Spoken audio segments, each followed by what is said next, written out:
Menipu ratusan orang dengan kerugian jutaan rupiah, polisi berusaha menangkap bos trading Fahrenheit. 3 orang pelaku penipuan berkedok robot trading aplikasi Fahrenheit diciduk Direktorat Reserse Kriminal Khusus Polda Metro Jaya pada Jumat 18 Maret 2022. Ketiga orang tersebut berinisial D, IL, dan DB yang sudah menipu ratusan orang melalui aplikasi tersebut.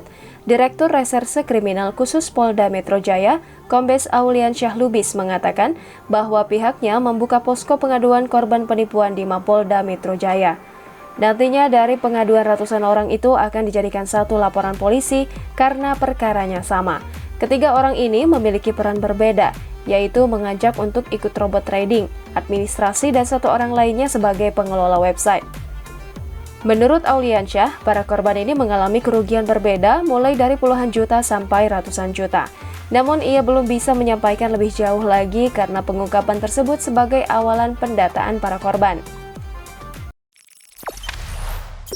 Jangan lupa subscribe, share, komen, dan like ya!